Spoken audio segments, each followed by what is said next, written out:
Donc, bonjour. Donc, je parle en français with subtitles. The slides are in English. D'accord? Donc, le titre, c'est un titre, c'est pris sur un film de Godard. Je dirais que le titre est meilleur que le film. Et donc, j'espère que ce n'est pas le cas pour mon exposé. D'accord? Et donc, je vais vous parler de logique tout court, parce que, en fait, c'est un accident si logique linéaire a pris un adjectif. Il ne devrait pas y avoir d'adjectif, j'essaierai de vous expliquer pourquoi. Donc, c'est la fin, parce que la logique linéaire, c'est la fin du système. C'est la logique, on peut faire la logique sans système, tout court. Tout court, la logique complètement libre. Et donc, alors, ça m'a pris énormément de temps pour mettre au point une table formée, c'est une table, disons, d'inspiration kantienne, Kant, qui est un philosophe nettement plus intéressant pour la logique que, disons, Jérémie Bentham, qui est basé donc, sur 4 cases. Alors, ces cases, donc vous avez l'analytique. Alors, il faut oublier comment c'était défini en termes kantiens. L'analytique, c'est ce qui ne se discute pas. C'est ce qui est quelque part objectif. On ne peut pas discuter l'analytique. C'est ce qui va de soi. Et le synthétique, par contre, c'est tout ce qui est subjectif. C'est là où on prend des risques. C'est là où on prend des risques. D'accord? Et vous avez deux versions, explicites et implicites. Donc, dans le terme kantiens, ça n'existe pas trop, cette distinction. Mais en tout cas, par contre, au niveau analytique, mais au niveau synthétique, vous avez le synthétique kantien le plus typique, qui est l'usage, le synthétique a priori. Mais vous avez aussi le synthétique a posteriori, qui est le synthétique, disons, des expériences physiques. Donc, on a fait une expérience. Alors, pourquoi c'est synthétique? Pourquoi il y a un jugement? L'expérience, elle ne se discute pas, mais simplement, c'est pas parce que pourquoi on a fait cette expérience et pas une autre? Pourquoi est-ce qu'on a divisé la longueur du navire par l'âge du capitaine? Ou le résultat, si vous l'avez, il est indiscutable, mais ce n'est pas sûr forcément qu'il ait une grande importance. Donc, c'est l'usine. L'usine, alors, on retrouve ça en termes beaucoup plus techniques. Les mêmes distinctions se retrouvent en termes techniques. Là, c'était un peu le sens philosophique, ça c'est un terme technique. Donc, ce qui est analytique, c'est ce qui est purement calculatoire, ce qui n'est pas typé. Donc, l'exemple de ça, par exemple, c'est le lambda calcul pur. Très, très bel exemple, qui date maintenant, qui est malheureusement obsolète, mais qui reste un truc magnifique quand on est en situation, quand on peut s'en contenter, c'est très bien. Et donc, explicite, c'est les données, les données, les entrées-sorties, par exemple, et implicite, les programmes, les algorithmes, l'exécution. C'est implicite en particulier parce que tout simplement, quand vous lancez un programme, vous ne savez pas ce qu'il va vous donner, vous ne savez même pas s'il va vous donner un résultat. Et puis vous avez ce qui est typé. Alors, le synthétique, a priori, qui est à peu près la seule chose qu'on n'ait jamais considérée en logique, avant la logique linéaire, c'est le monde déductif. Le monde déductif, la règle de coupure ou de modus ponens.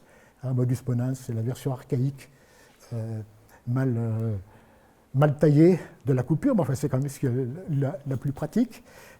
Et puis le monde sans coupure, donc les gens ont beaucoup de mal à comprendre ce que c'était que ce monde sans coupure. Ce monde a été quand même, cette distinction a été découverte par Gensen, mais ils ne comprenaient pas ce que c'était. Et c'est le monde en fait où on peut faire des tests. Le monde déductif et le monde synthétique, a priori, peut-être qu'on peut faire des erreurs dans la déduction parce qu'on n'est pas sûr de ce qu'on fait. Par contre, dans le monde sans coupure, on est sûr de ce qu'on fait parce que c'est un monde d'usine, c'est un monde où on se contente de vérifier. On a passé les tests et tout fonctionne suivant les spécifications. Mais par contre, on ne sait pas si les spécifications, vous avez vérifié que la voiture faisait les spécifications pour rouler 10 000 km, peut-être qu'elle ne roulera pas 10 000 km. Vous voyez. Donc c'est la différence entre ce qui se passe à l'usine, quand on vérifie le produit, et là, quand on fait la chose suivante. Alors j'ai dit que cette dimension d'usine n'a jamais été trouvée. Il y a quand même une préfiguration avec le théorème d'Herbrand, 1932. En fait, toutes les grandes idées de la logique linéaire qui se dégagent sont dans les travaux des années 30. Simplement, elles ont été complètement massacrées par le scientisme à l'époque, la religion des solutions finales. Il fallait répondre à tout, trouver des solutions simplistes, définitives à n'importe quoi. Eh bien, dis, qu'est-ce qu'il me fait mon truc là? Oh, oh, oh. Ah, c'est bon. Bon, alors, donc, je vais vous expliquer. Donc, l'idée de système logique, c'est un oxymore. Hein. Autrement dit, une contradiction dans les termes. Pourquoi? Parce que si quelque chose est logique, quand on vous dit c'est logique, ça veut dire que ça ne se discute pas. Je ne dis pas que ça va de soi. Il y a quelque chose, une force à la logique. Si vous avez une logique, qui démontre, par exemple, que Donald Trump on lui a volé l'élection, bon, il y a certainement des logiques paraconsistantes qui font ça. Elles sont capables de faire n'importe quoi. Mais c'est une secte.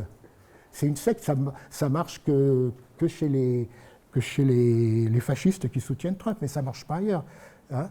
Donc, la logique ne doit pas être sectaire. Donc, pour éviter le sectaire, il faut qu'il n'y ait pas de système. Oh là là, qu'est-ce qu'il déconne ce truc. Ah. Alors, donc, la logique linéaire n'est pas un système de plus. Hein. On peut faire des systèmes avec, mais il n'est pas emprisonné dans un système. Hein. On peut faire des systèmes comme on fait des systèmes experts, comme on fabrique des trucs. Hein. Vous pouvez faire. Mais si vous voulez, c'est un peu comme l'idée d'un logiciel ouvert ou un truc comme ça. Ils n'ont pas un truc qui fonctionnerait que sur les Mac ou que sur les Windows ou des trucs comme ça. Hein.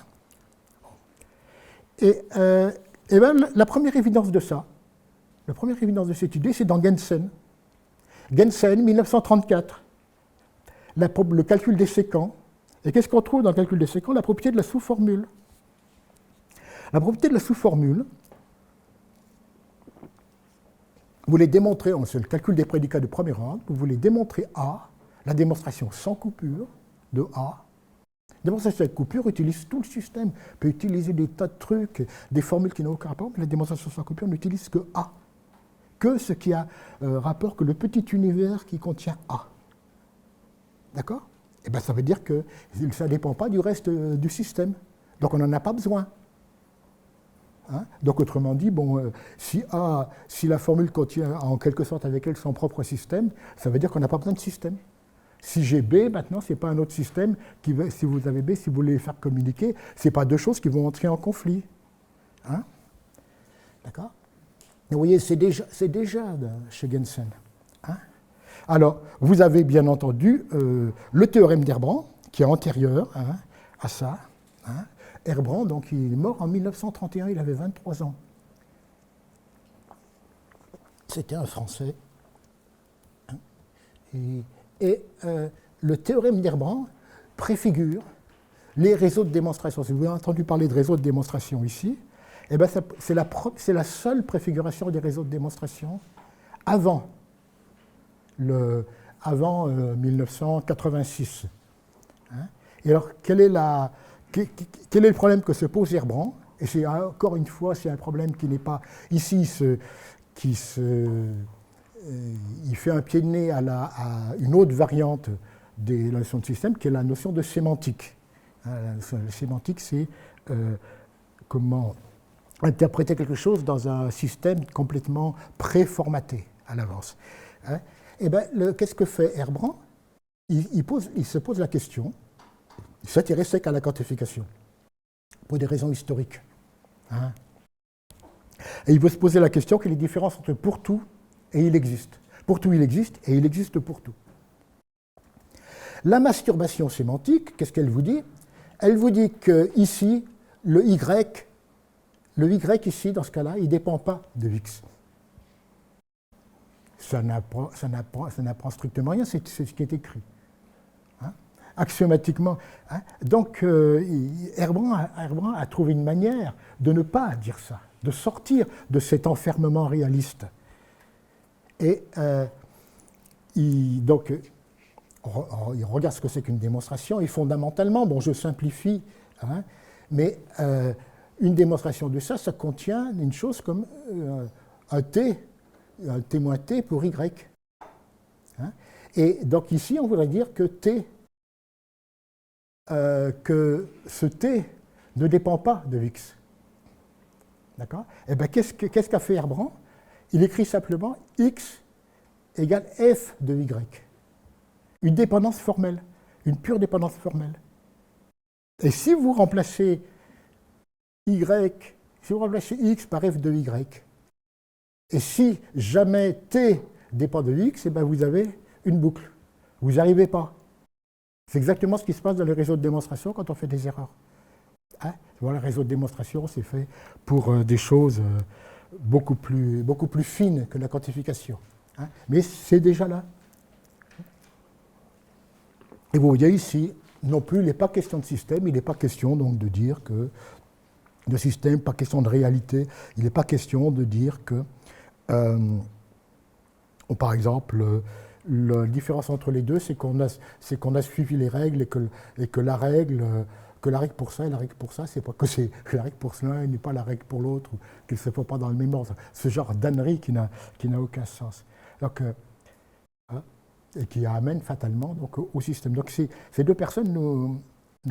Et le troisième, c'est BHK. Hein. Je rappelle, BHK, c'est Brouwer, Eyting, Kolmogorov. On peut oublier Eyting, mais les importants, c'est les extrêmes. Brouwer, à Hollande. Eyting, c'était un porte-plume hein, de Brouwer. Brouwer détestait la logique, donc quand il avait de la logique à écrire, il la faisait écrire par Eyting, qui n'y comprenait pas grand-chose, visiblement. Et l'autre, c'est Kolmogorov, et alors c'est à cause de... C'était en Russie, donc on a appris bien longtemps après qu'il y avait la même chose en Russie.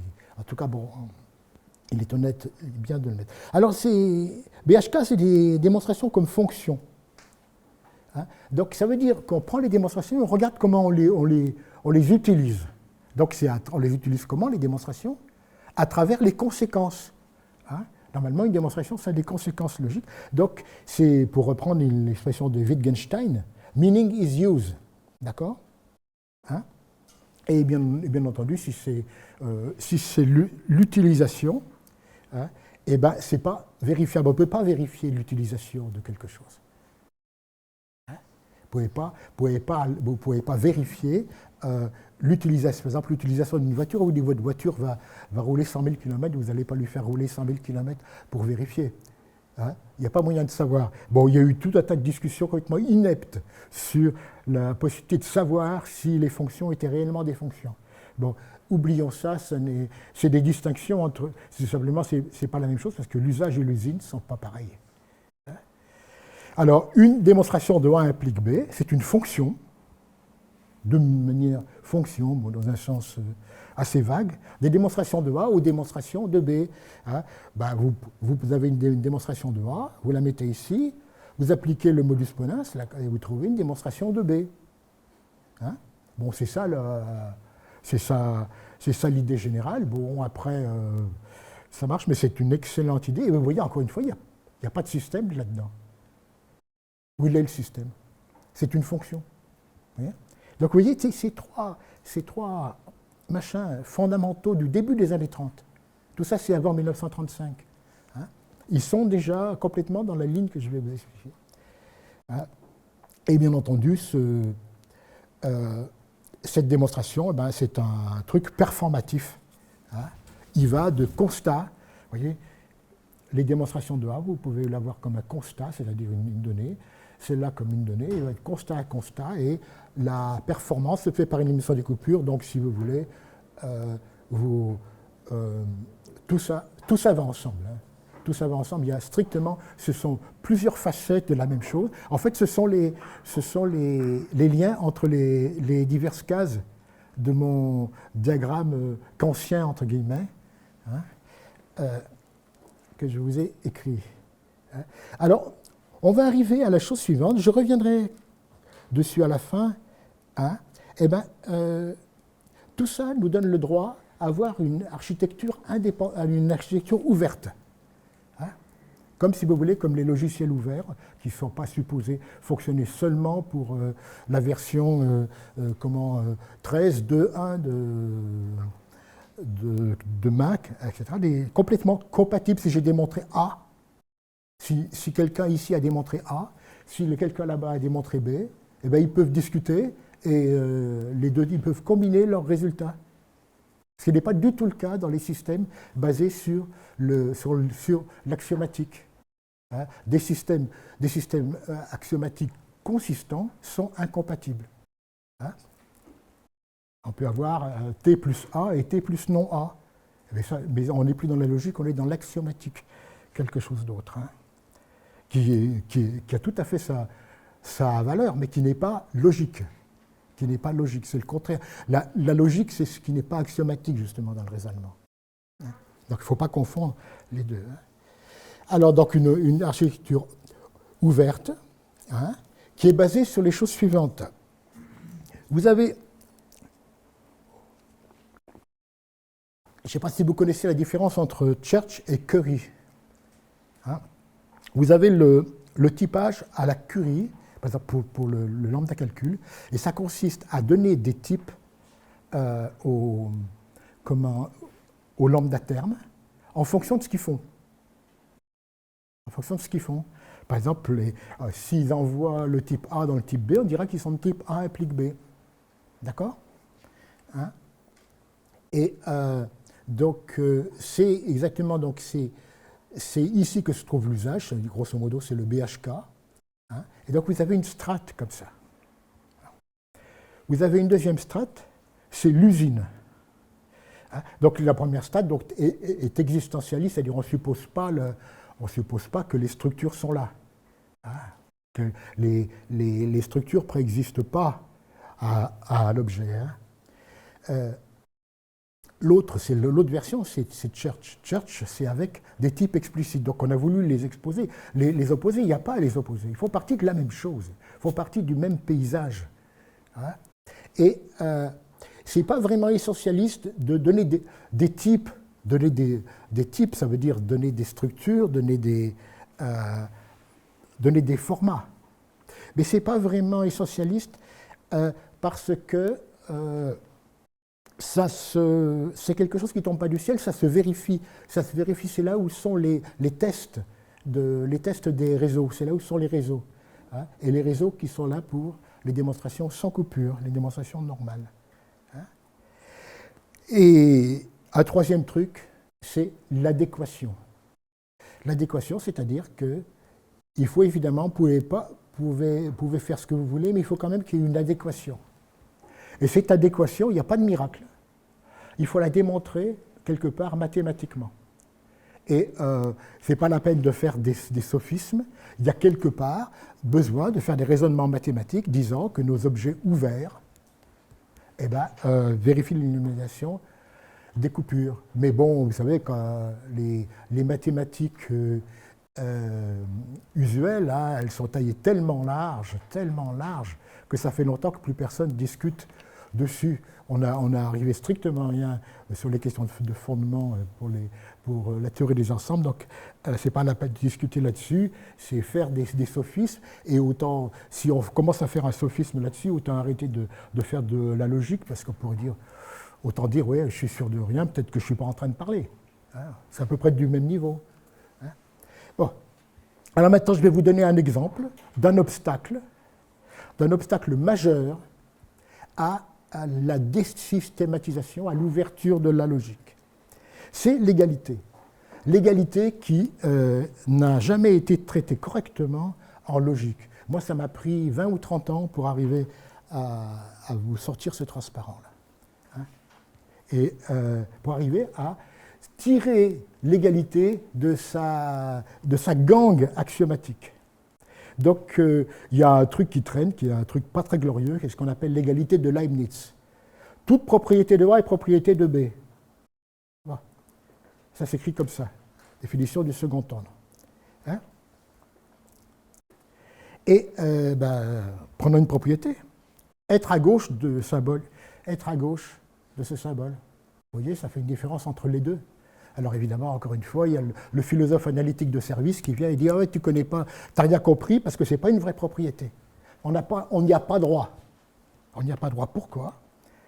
Parce qu'elle elles ne réfèrent qu'à l'apparence graphique des choses, pas à leur réalité sémantique profonde. Donc, c'est quoi ça veut dire une propriété qui réfère à la réalité sémantique profonde des choses. Comment on les reconnaît? Ben, c'est parce que deux trucs égaux donnent la même référence. Autrement dit, ces propriétés légitimes sont des propriétés qui préservent l'égalité. Alors si évidemment, si on dit que si on met ici pour tout x préservant l'égalité, bon, c'est sûr que ça va marcher, mais bon, c'est un exemple de masturbation supplémentaire. Hein? Alors, c'est donc une aporie, mais on ne la voit pas dans les systèmes. Pourquoi? Parce que les systèmes, quand vous êtes dans un système, eh bien vous sélectionnez, vous prenez les propriétés du système, le système vous sélectionne automatiquement des choses compatibles. Donc vous vous en sortez parce que vous avez un système. Mais vous ne pourriez pas, autrement ça ne marcherait pas le truc. Hein? Et alors moi donc je dis, j'ai passé je ne sais pas combien de temps, mais au minimum 20 ans à essayer de réfléchir là-dessus. Et en particulier, bon, j'ai beau penser que ça c'était idiot, j'ai passé beaucoup de temps à faire des réseaux de démonstration. Et en particulier, à réfléchir aux réseaux de démonstration sur cette formule-là. Ici, je vous ai écrit un petit morceau du réseau qui démontre la transitivité. Hein. Si A égale B, si B égale C, alors A égale C. Hein. Vérifier, il faut mettre les négations au bon endroit, hein, comme il y a des choses à retourner. Hein. Et donc, le réseau, bon, normalement, vous avez un lien entre ce X et ce non X, entre ce X et ce non X, et entre ce X et ce non X, d'accord? Bien entendu, il est correct. Et je ne voulais pas savoir le temps que j'ai passé là-dessus, jusqu'au moment où j'ai fait une erreur de sémantique, une affreuse erreur de sémantique, une erreur impardonnable. J'ai enlevé tous les X. J'ai enlevé les X. Évidemment, on n'a pas le droit de faire ça. Oui, on n'a pas le droit de faire ça. C'est une hérésie. J'ai enlevé les X. Et qu'est-ce qu'on obtient? On obtient ça.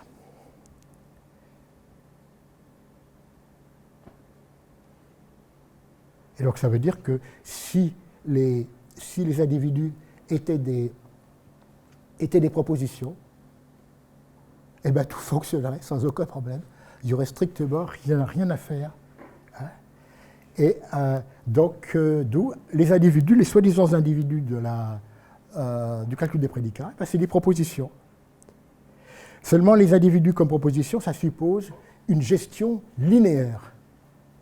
Vous ne pouvez pas faire individu comme proposition si vous n'êtes pas dans le cadre linéaire. Pourquoi? Hein? Eh bien, parce que, vous voyez, vous avez A égale équivalent à B, ou B équivalent à C, ou C équivalent à A, classiquement. Et ça subsiste dans le monde intuitionniste avec une double négation. Qu'est-ce que dit ce truc-là? Vous dites que si vous avez des individus comme proposition, vous en avez deux au plus, c'est-à-dire le vrai et le faux. Bon, c'est pas très excitant.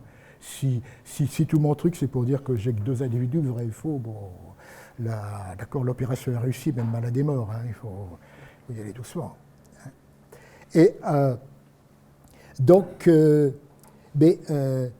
oui, en tout cas, si vous voulez, donc ça fonctionne, et vous voyez, vous pouvez même faire le lien avec Leibniz. L'égalité donc devient A implique B avec B implique A, c'est ça l'équivalence qu'il faut prendre.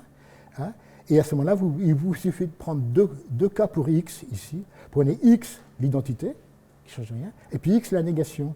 Si vous prenez la négation, ça fait non A implique non B, ça fait B implique A. Hein. D'accord? Donc en fait, les propositions. Et là, on n'a plus cette histoire de métaphysique de ces propositions, de ces propriétés qui sont bonnes, bonnes ou certaines ne sont pas bonnes, etc. etc. Les propriétés sont juste des connecteurs, hein, unaires. Voilà. Et donc finalement, l'égalité de Leibniz, vous voyez, c'est une espèce de monstrueuse pièce montée. C'est l'équivalent des épicycles de Ptolémée. Ce qu'on avait fait, on avait décidé que la Terre était au centre du monde et on avait fabriqué des systèmes extrêmement compliqués de roues qui tournaient autour de roues, de machins comme ça. Et c'est un épicycle tout simplement parce qu'on a décidé qu'il y avait des individus alors que si on dit que, que les individus sont des propositions, ben ça marche tout seul. Alors, donc les individus, et puis les individus, bon, ils attrapent des propriétés. Comme on peut attraper le Covid, et ben alors moi j'ai le delta. Mais lui, l'Omicron, voilà, il se différencie par les virus qu'ils ont attrapés. Omicron contre. Bon, pourquoi est-ce qu'il y en aurait ces machins qui auraient attrapé des propriétés? C'est quoi un truc qui attrape des propriétés? C'est de la métaphysique, ce truc, ça n'a aucun sens. Il n'y a pas besoin de ça. Alors que une catégorie de propositions, c'est assez facile à définir. Et puis ensuite, que tous ceux qui ont travaillé techniquement sur la logique savent très bien qu'il y a une chute vertigineuse de qualité dès qu'on introduit le calcul des prédicats. Parce qu'il y a ce domaine externe, il y a tout un tas de trucs, toutes les choses se cassent la figure. Alors il faut dire, supposons qu'on ait un domaine externe, comme ça ne marche pas. Alors que ça marchait très bien tant qu'on a des propositions. Alors moi ce que je vous dis, c'est tout ça, vous prenez les propositions. Et donc si évidemment vous refusez la linéarité n'interdit pas d'avoir des choses classiques. La linéarité n'est pas du tout exclusive. Elle ne vous empêche pas d'avoir des trucs classiques, des choses qui sont vraies ou fausses dans certains coins de la logique. C'est même très important. Mais ce qui est grave, c'est quand on dit que tout doit être géré en vrai ou faux. On fait une erreur scientiste invraisemblable, et à ce moment-là, si vous êtes non linéaire, eh ben, si vous êtes systématiquement non linéaire, automatiquement vous avez des métissages indésirables entre les individus et les énoncés, et tout se casse la figure. Donc c'est ça, on fait une erreur, et vous voyez, à partir d'une erreur de base, tout se complique, et on arrive à écrire des choses trop compliquées. Alors maintenant, je vais vous donner quelque chose dont je n'ai jamais parlé, je n'ai jamais écrit nulle part. Je vais vous expliquer la solution à un problème ouvert qui n'est soluble que parce qu'on sort des systèmes. Donc, là, on n'a jamais réussi vraiment à s'en tirer en logique linéaire avec les connecteurs additifs. Toutes les notions possibles se cassent toujours un peu, se cassent la figure quelque part. On n'est pas content. Bon, il y a évidemment des choses à faire, mais alors je vais vous dire ce qu'on peut faire. Et donc je suis revenu sur la vieille définition du second ordre. Vous pouvez définir les connecteurs additifs, comme ça, c'est une définition du second ordre. Si vous avez X, si A implique X et si B implique X, alors X. Donc ça veut dire, implicitement, ça veut dire que vous avez A plus B, A ou B1. Donc alors si on écrivait ça, vous voyez, je n'ai pas pris ça ne brille pas par l'originalité ce que j'écris, mais j'essaye d'être simple. Et je l'écris, si vous voulez, à la Pravitz, genre déduction naturelle, d'accord? Et donc Pravitz, il aurait deux règles d'introduction et une règle d'élimination. C'est évidemment, vous mettez ici le ou intuitionniste. Mais d'accord? Et cette solution pose des problèmes. Elle posait des problèmes à Pravitz dans sa remarquable thèse de 1965, Natural Deduction, dont j'ai dû faire don d'une copie, je suppose. Quand j'ai fait don de mes... J'ai une copie de ça, évidemment qui ne me sert pas à grand-chose, enfin c'est quand même une petite rareté. Et alors ce qui se passe, c'est que quand vous avez ça, cette règle-là, vous voyez, vous avez un C, j'ai mis C' et C seconde, excusez-moi, je n'ai pas expliqué. C', c'est évidemment c'est le même C, mais c'est simplement pour distinguer des occurrences. C'est juste pour dire que c'est pas la même chose. Ça va me servir plus bas. Je ne suis pas un pinailleur. Je ne fais pas de pinaillage comme ça quand ça ne sert à rien. Et donc vous avez quelque chose d'extérieur. Vous voyez, ce C, il n'est pas du tout dans la il n'a aucun rapport avec A plus B, alors que si vous écrivez d'autres règles, hein, eh ben vous n'avez que des sous-formules. Ça contredit la propriété de la sous-formule, hein, quand vous avez un C comme ça. Et ce C externe peut cacher une coupure. C'est-à-dire que si vous faites, si C, par exemple, c'est quelque chose comme E implique F, vous faites une coupure avec E, et ben, ça ne se normalisera pas, quoi. Hein. Et Pravitz a introduit à l'époque, il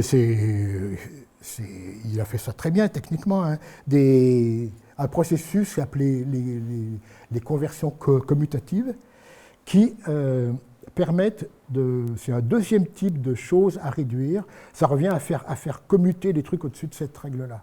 Hein. Ce qui, évidemment, si on avait des bons réseaux de démonstration, on n'aurait pas, parce qu'on n'en aurait pas besoin. Les réseaux font souvent ça tout seuls. Hein. Mais ici, on ne sait pas faire. Et ces conversions commutatives, elles ne sont pas très bonnes parce qu'elles sont contre le paradigme, elles détruisent le paradigme performatif que j'ai eu tellement de mal à mettre au point sur l'élimination de coupure, qui est juste de mettre en contact des choses. Hein, on met en contact des choses, on branche, et puis c'est tout, on fait passer le courant. C'est ça le principe de l'élimination des coupures. Hein. Et donc, ce n'est pas très satisfaisant.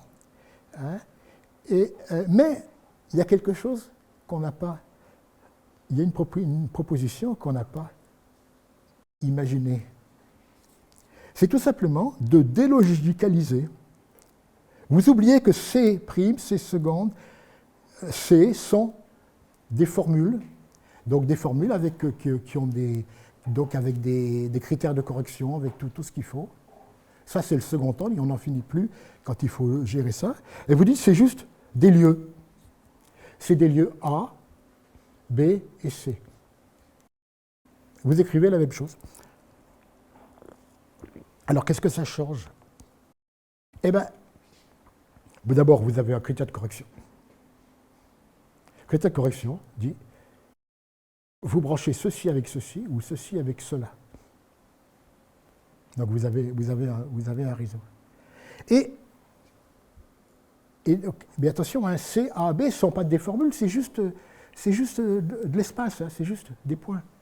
C'est pas des trucs chargés de toute une intention synthétique, c'est de la pure analytique. Hein.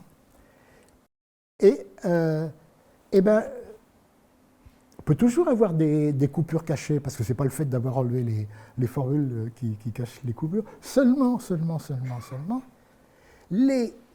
quand vous vérifiez le truc ici, eh ben, faire ça équivaut un petit peu comme une compilation. Une compilation avant de lancer un logiciel, ça vérifie que ça normalise les coupures cachées sont normalisées au moment du critère de correction.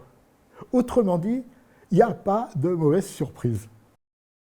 C'est ça tout le problème de ce truc, c'est que si vous écrivez ça et que si jamais il y a une contradiction ici possible avec C, vous ne la verrez jamais parce que la coupure ne sera pas normalisée. Ici, les coupures sont normalisées, et voilà.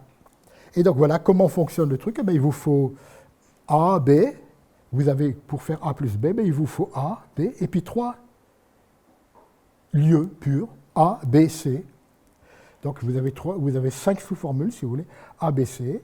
Et donc, par exemple, dans cette règle-là, vous prenez une démonstration de A, et puis vous dites que elle vient de la gauche, alors vous mettez un lien entre A et C. D'accord? Et pour la règle donc, avec, donc je vous l'écris plus comme ça, avec c'est le dual, ça revient à ça. Hein. Bon, c'est quand on retourne le plus, ça fait avec. Hein. Et bien vous avez A gamma, B gamma, donc vous remplacez le contexte gamma par A, juste un lieu, hein, qui peut les lieux sont substituables à volonté, B, et puis vous rajoutez un lien entre C et le contexte. Donc vous voyez, vous avez A, B, C et le contexte. Et alors, pour moi, c'est ce qu'il y a de plus satisfaisant. Et il n'y a pas de système. Ça permet d'étendre le paradigme logique à ce cas délicat. D'accord. Voilà. Alors, continuons avec des problèmes logiques. Hein, vous avez quand vous faites BHK, vous avez un cauchemar qui est le cauchemar des types vides. Le type vide par excellence étant l'absurdité.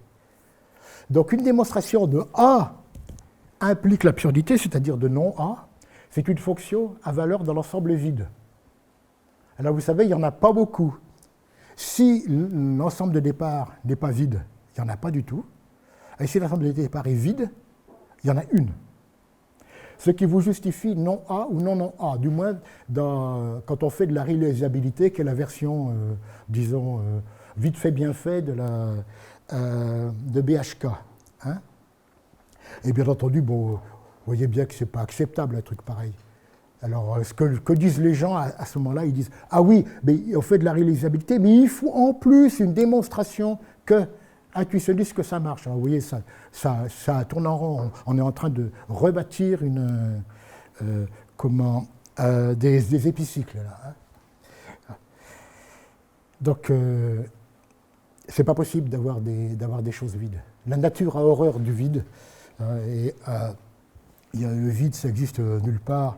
Et il faut remplir. Il faut remplir les formules. Il faut qu'il y ait toujours des démonstrations.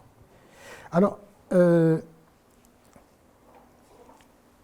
l'idée, c'est que tout, y compris l'absurdité, est prouvable.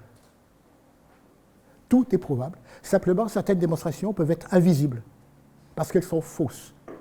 Et donc voilà, donc c'est un nouvel univers, les démonstrations invisibles, les démonstrations fausses. Alors, où est-ce qu'on trouve des démonstrations invisibles? Typiquement, quand vous faites le critère de correction,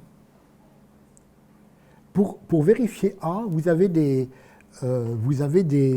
ces liens qui lient les atomes par en dessous. Hein? On peut les voir comme des démonstrations de non-A. Elles se comportent exactement comme des démonstrations de non-A. Simplement, en général, on les a pas gardées. On les a pas gardées parce qu'elles ont un vice, enfin on ne sait pas lequel. Mais pourquoi est-ce qu'on ne les garde pas? Bon, il faut essayer de le comprendre, mais toujours est-il que c'est l'exemple typique de démonstration invisible. Dès qu'on a donc voilà. Donc, voilà. Et donc la question c'est, quelle est la différence entre une démonstration légitime, une vraie démonstration, hein, et un simple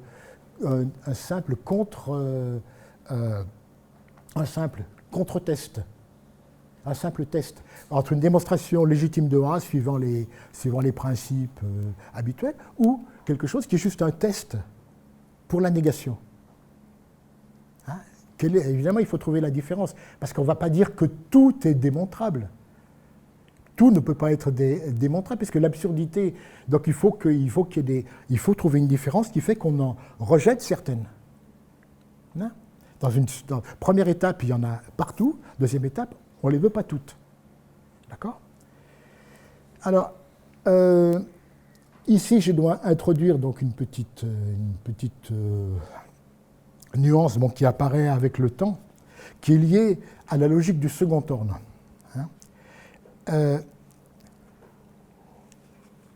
Le second ordre, quand on fait le second ordre est particulier parce que normalement on peut expliquer tout le premier ordre, les démonstrations du premier ordre, entièrement par des choses analytiques, complètement objectives. Au second ordre, vous avez la subjectivité qui intervient parce qu'on quantifie sur des propriétés. Et donc la propriété est une chose subjective, et donc elle va intervenir quelque part. Hein? Et donc l'existence du second ordre, une démonstration de il existe XA, Hein. Donc il existe que ça, il faut trouver un témoin pour A, il faut trouver une propriété, il existe que ça, il existe une propriété à X tel que A, vous trouvez la propriété, et la démonstration, elle va vous demander des positionnements d'interrupteurs du témoin. D'accord ? Alors ces positionnements d'interrupteurs, comme ils ont toutes les chances de faire partie des choses invisibles, on ne va pas leur demander les mêmes critères qu'aux autres objets. Il faut être beaucoup plus laxiste avec eux. Hein. Et donc, c'est pour ça qu'on va distinguer des lieux, on va distinguer dans les lieux sur lesquels on écrit la logique, des lieux objectifs et des lieux subjectifs. Les lieux subjectifs, c'est les lieux où typiquement on va mettre on va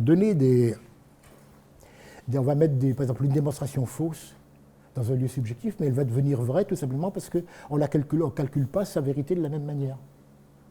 D'accord ? Alors, pour ceux qui ont travaillé un peu sur les réseaux de démonstration, il y a un truc qui est important, il y a des histoires de connexes et acycliques, si vous vous rappelez de ça. Connexe et acyclique, ça veut dire qu'il y a derrière un invariant Euler Poincaré. On peut associer des invariants Euler Poincaré au réseau, et normalement on doit trouver 1. Bon, ici je l'ai multiplié par 2 parce que ça va. Donc c'est le double que je vais considérer. Et l'invariant Euler Poincaré ne donne pas de conditions suffisantes pour un réseau, parce que le fait d'avoir un invariant Euler Poincaré 1 n'assure pas que vous dites simplement quelque chose sur la différence entre les cycles et les composantes connexes. Il dit simplement que vous avez une composante connexe en plus du nombre de cycles. Hein. Mais par contre, il va nous permettre de définir la vérité.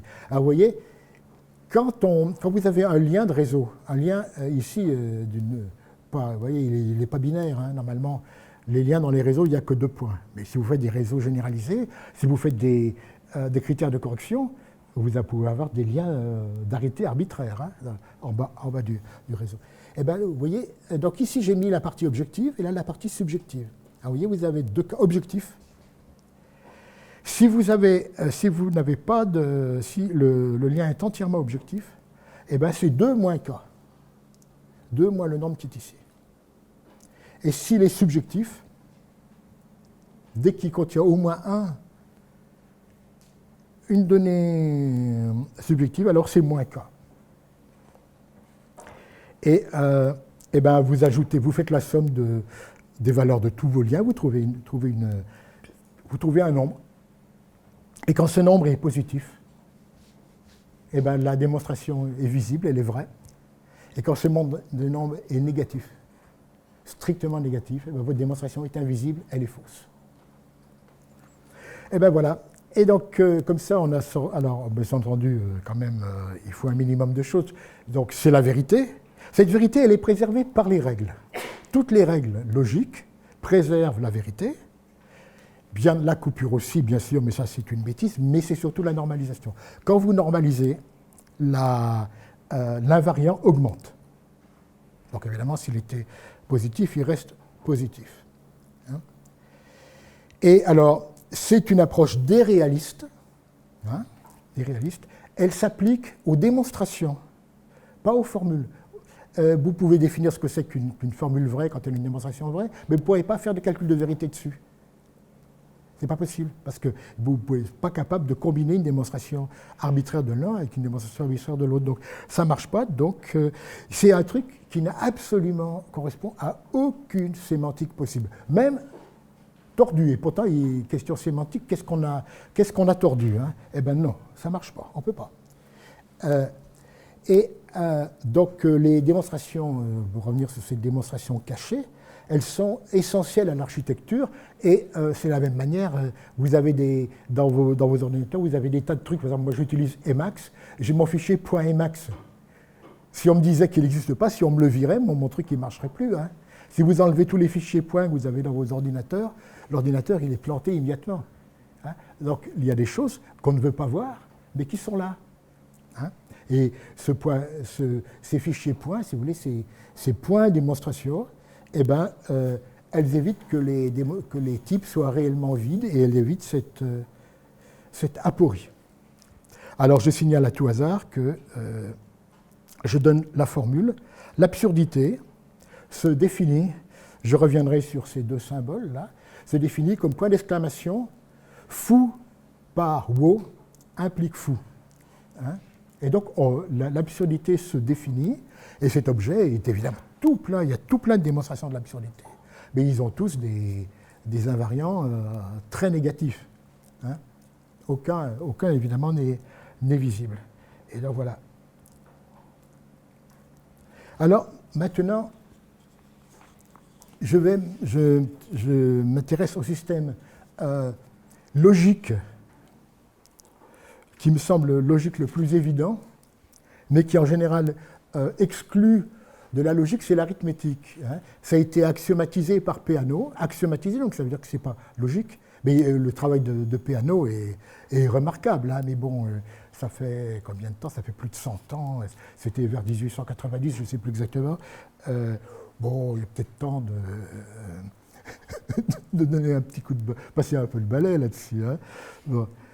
Alors, je commence déjà par vous faire remarquer qu'on s'aperçoit quand on regarde la logique de près, hein, que les constantes multiplicatives, les constantes 1 et bot, hein, c'est juste des fantasmes essentialistes. C'est introduit par la théorie des catégories. La théorie des catégories a dit il faut des éléments neutres.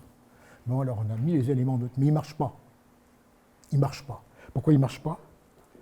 Eh bien parce qu'il n'y a pas de critères de correction. Les gens ont travaillé comme c'est pas possible. Travaillé comme des bœufs pour essayer de trouver des critères pour un truc qui ne marche pas. Hein? Il y a un mot du vocabulaire kantien qui est condition de possibilité. Il n'y a pas de condition de possibilité pour un machin qui fonctionne de manière artificielle. Donc il faut le laisser tomber. Hein? Par contre, tout proche de ça, eh ben, vous avez les réseaux à un point. Les atomes, prenez simplement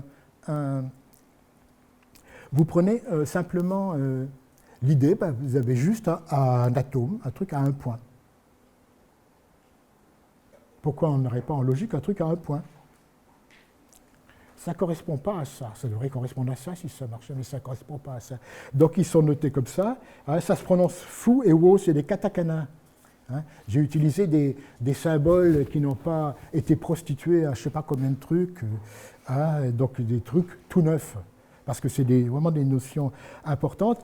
Et c'est des trucs à un point. Celui-là, c'est l'objectif. Celui-là, c'est le subjectif. Et donc, ils sont autoduos, égaux à leur négation. C'est normal. Hein, si c'est un point, vous n'avez pas de... Vous voyez, bel critère de... Ils sont définis par leurs critères de correction, ces trucs-là. Alors que critères de correction pour un truc à un point, ben, il n'y a pas grand-chose. Hein. Et donc, ils sont forcément autoduos, puisqu'il n'y a pas ce truc externel, toute cette salade sémantique derrière pour faire des différences entre des choses qui sont les mêmes. Hein. Et donc vous avez ça, et c'est avec ça qu'on peut définir l'absurdité. L'absurdité donc se définit comme ça. Hein. Alors, ça, à partir de ces constantes, on peut désaxiomatiser l'arithmétique de Peano, c'est-à-dire qu'on fait un système logique. Alors c'est pareil, ça demande du boulot. Hein. Alors il faut d'abord définir. Donc, alors, le second ordre, on peut tout de suite aller très vite sur le second ordre. Le second ordre sera nécessaire pour définir la multiplication. La multiplication ne va pas se définir. On n'est pas dans un monde axiomatique où on dit, ben voilà, définissons ça, faisons une liste de machins, on fait ce qu'on veut. J'ai pas le choix. Ça vient ou ça vient pas. Il n'y a pas de... la multiplication ne vient pas naturellement au premier ordre, mais elle se définit au second ordre. C'est tout à fait classique. Et la récurrence, hein, il y a la définition de Dedekind, hein, qui est toujours aussi bonne. Hein. hein, les entiers comme plus petits ensemble. Et donc à partir de ça, on démontre la récurrence. C'est très très classique. Ça, c'est Dedekind, hein, je ne sais pas quand, 1880 encore. C'est un peu pour 80 ou 80, enfin la fin du 19e siècle.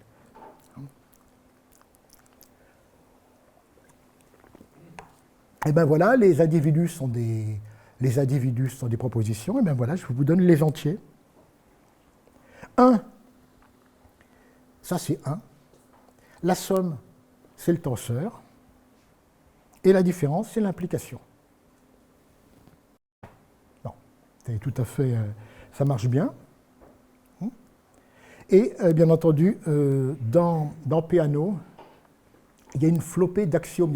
La plupart des axiomes sont des axiomes de définition.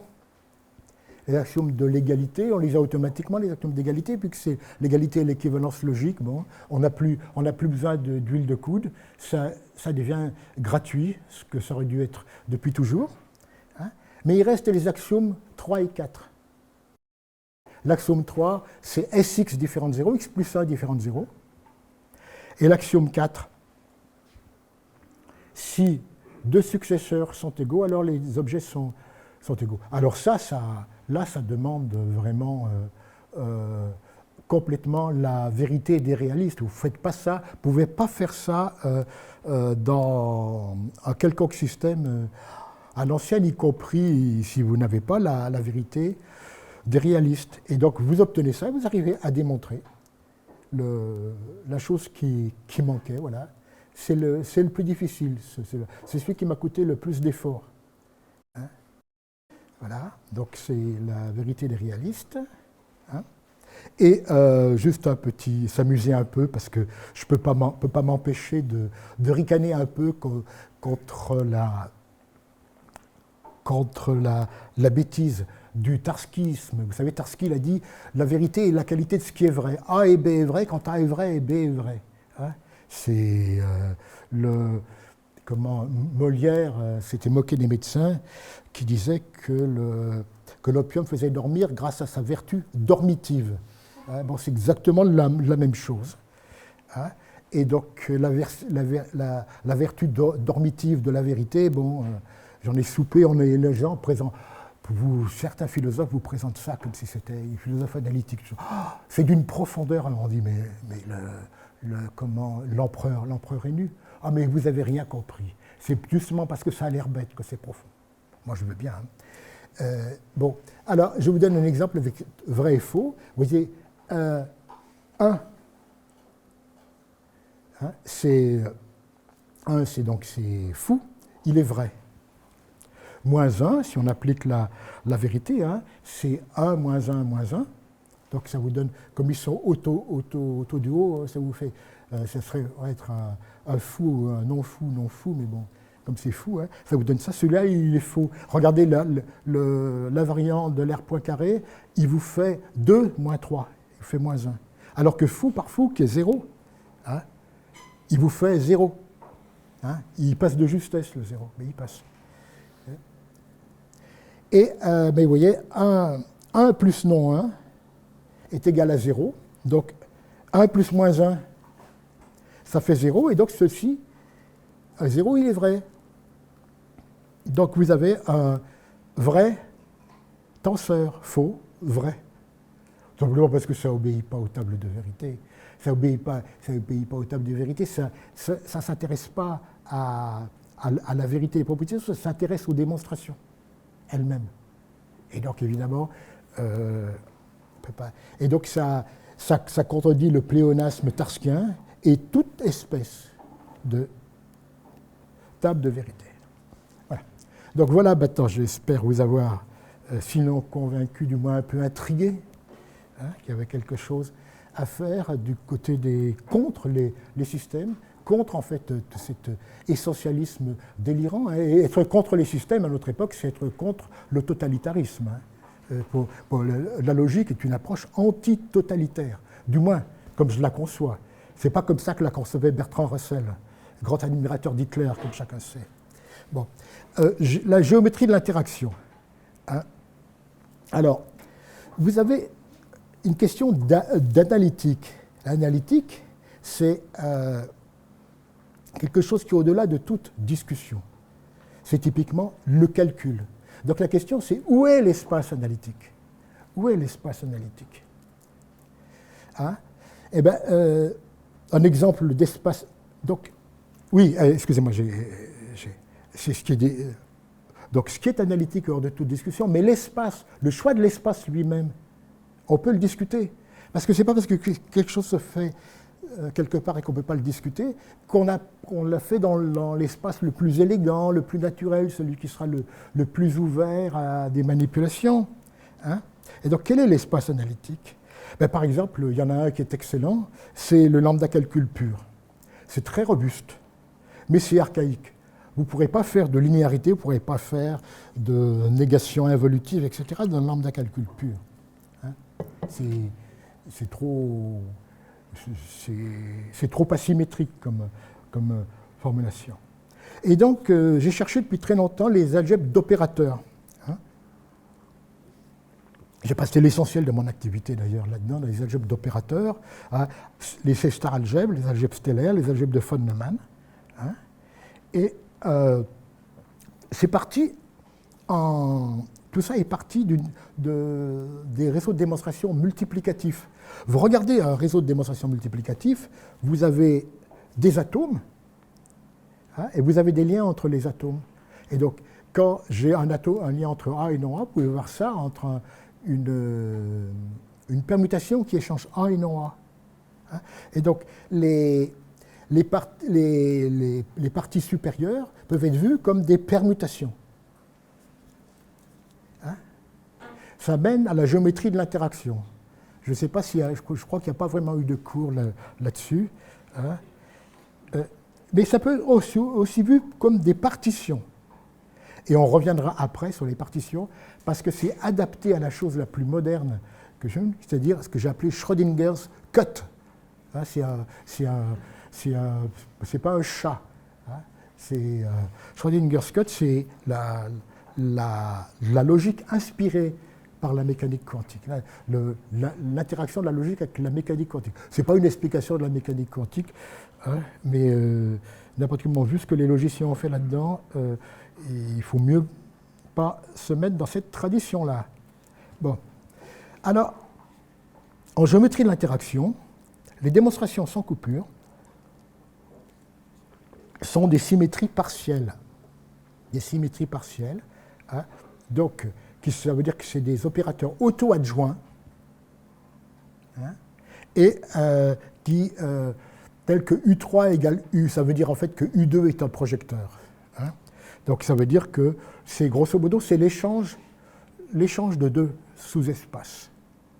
Hein. C'est ça, une symétrie partielle.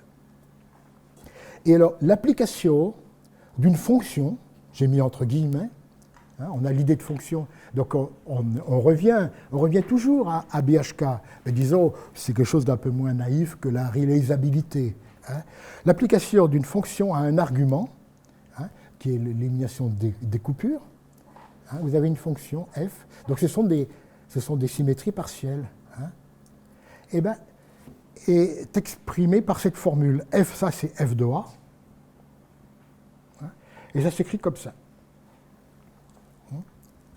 Alors, j'explique un tout petit peu ce que c'est. Vous avez ici, ici, donc vous avez 1 moins A2, c'est la partie où on lira le résultat. Vous avez, si vous voulez, A, c'est là où est écrit l'entrée, et le résultat, il se lit dans ce qui reste. Et la partie centrale, alors je ne vais pas vous l'expliquer comme ça, j'en vais faire quelque chose de plus simple. On va supposer, en général, la condition la plus... J'ai résolu l'équation en général, hein. Ça m'a demandé beaucoup de travail, mais bon, et c'est d'ailleurs une perte de temps, mais sinon que je suis devenu un peu expert sur ce genre de choses. Donc A est inversible. Et donc c'est si vous voulez, c'est le BHK ultime, hein, et qui ne s'occupe uniquement des démonstrations comme fonction, c'est-à-dire l'usage. Hein, il ne s'occupe pas de l'usine, il ne s'occupe pas de la correction. Hein. Il dit simplement ce que font les choses quand on normalise. Vous voyez, et ça, il n'y a pas de système là-dedans. Hein. Il n'y a pas de système, on est uniquement des opérateurs avec des objets qui existent dans la littérature mathématique. Ce n'est pas des bricolages, des pièces, ces pièces montées qu'on voit, des trucs, c'est mon machin est un sextuplet, machin espace. Bon, non, c'est algèbre d'opérateurs. Vous connaissez certainement le nom où c'est fait illustrer par exemple Alain Cohn, donc c'est un sujet tout à fait noble. Hein. Je ne dis pas que je fais aussi bien que ce que fait Alain Cohn, je dis ça, mais je disais que je devais chercher mes outils dans des vraies mathématiques. Hein. Et vous pouvez avoir quelque chose qui s'appelle la terminaison. Et c'est quand FA est nilpotent. Le produit FA est nilpotent. Ça veut dire que vous faites les itérations A, F, A, F, A, F, A, F, A, F, A. Et ben, au bout d'un moment, vous avez 0. Ça, c'est la manière d'exprimer le processus de normalisation. Et ça exprime en fait la normalisation forte des lambda calcul typés. Et vous voyez, la formule se développe comme ça. Donc vous avez des F, A, F, A, F, A, je ne sais pas combien de fois. D'accord ? Puis ça s'arrête, évidemment. Ce n'est pas la peine d'aller plus loin parce qu'après, c'est nul. Hein ? D'accord ? Vous voyez, vous avez un développement fini. Et ça, c'est la formule de géométrie de l'interaction. Donc, ça a été mis au point en 1988 à peu près.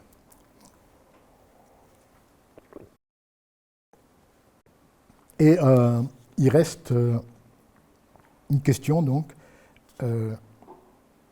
Si on veut vraiment prendre au sérieux la notion d'usine, c'est-à-dire qu'il y a un endroit où on peut vérifier les choses avant de les utiliser.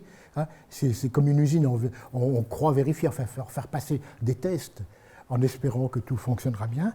Eh bien, il nous faut un espace, il nous faut une algèbre.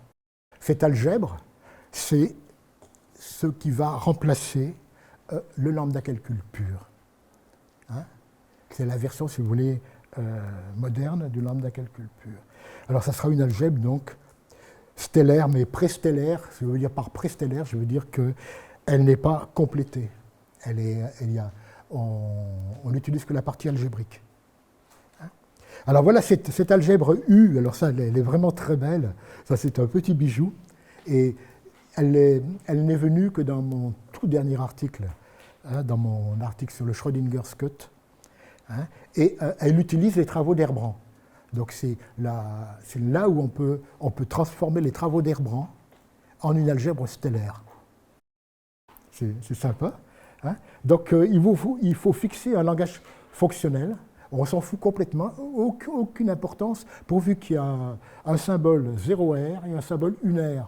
Toutes les autres se définissent à partir de ça, par des lésaneries qu'on connaît bien, et ça donne exactement le même résultat. Donc on en met autant qu'on veut pour que ça soit commode, hein, mais fondamentalement, on a besoin que ces deux-là. C'est toujours la même algèbre.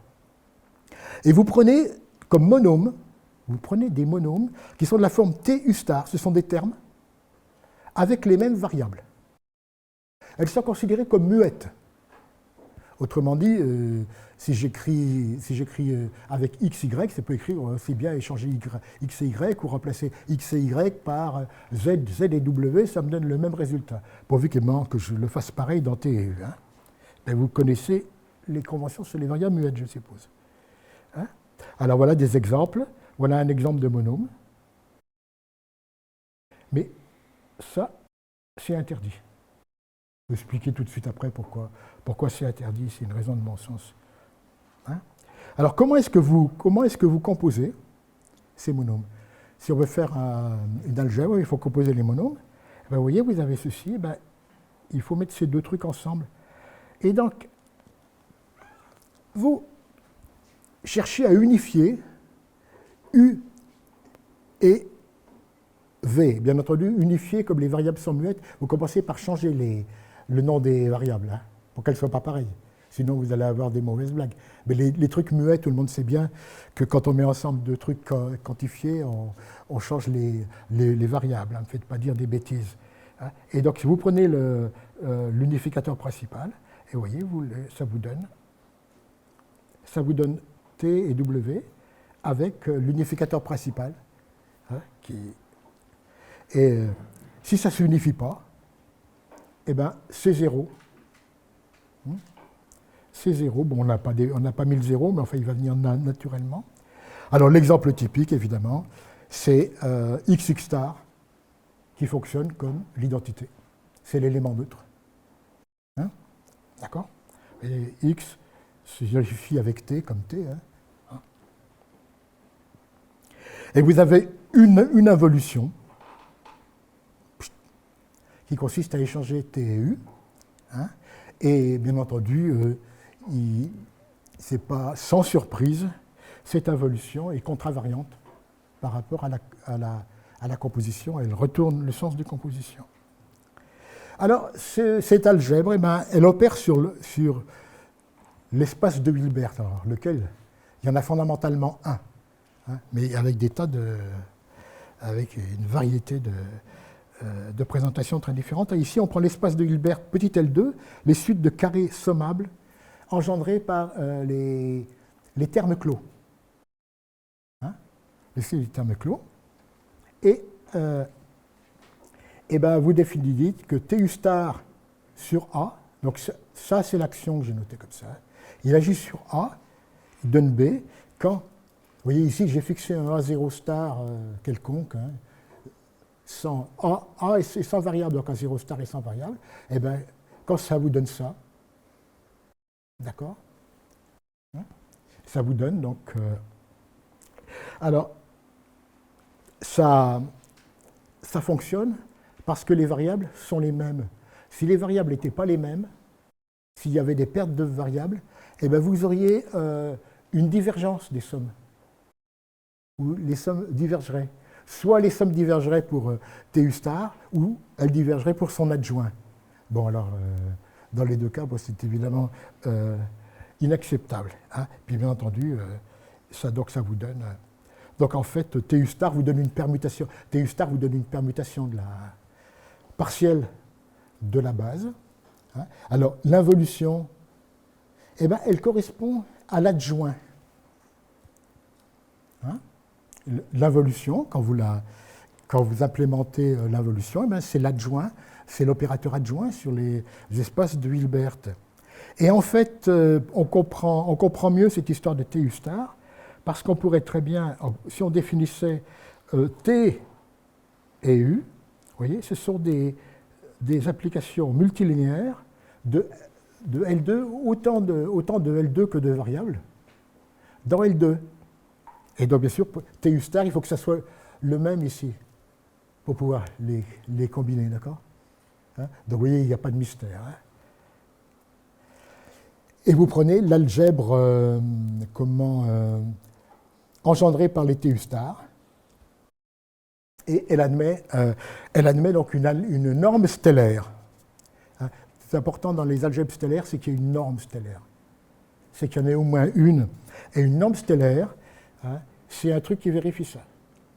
C'est ça la condition. C'est une condition avec des conséquences absolument invraisemblables. C'est vraiment, vous voulez lire un joli petit chapitre des mathématiques, vous regardez juste le chapitre qui est lié au calcul spectral sur ce truc-là, basé là-dessus, c'est absolument invraisemblable ce qu'on arrive à tirer de ce truc-là. Hein. Et donc, si vous avez une norme stellaire, vous en avez une plus grande. C'est toujours celle-là qu'il faut prendre. Hein. Il ne faut pas prendre la plus petite. La plus grande, c'est celle qui... Les normes stellaires diffèrent quand on annule des éléments. Ils ne peuvent pas différer autrement. Et donc, la plus grande, c'est celle qui n'annule personne. Hein, ou du moins qui n'annule que ce qu'elle est obligée d'annuler, pour des raisons algébriques. D'accord ?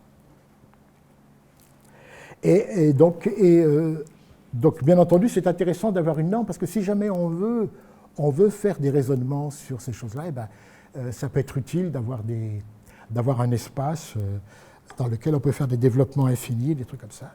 Et donc on garde U algébrique, hein, et on garde U algébrique, c'est-à-dire on ne le complète pas. Et puis comme les nombres complexes ne sont pas trop connus pour être des objets finis, on a des problèmes avec les réels transcendants. On ne sait pas si, un réel transcendant, on ne sait pas s'il est égal à 0 ou non. Enfin, quand les réels sont donnés par des suites de Cauchy, on ne sait pas s'ils sont 0 ou non. Il n'y a pas moyen de décider ça. Hein. Donc il faut rester algébrique. Mais grosso modo, les coefficients dont on a besoin, c'est des racines de 2, des trucs comme ça. Bon, alors, ça va très bien. Hein. Et donc maintenant, on revient à la normalisation. Alors là, c'est encore un truc complètement nouveau que je n'ai écrit nulle part. Hein. Et donc c'est disons, le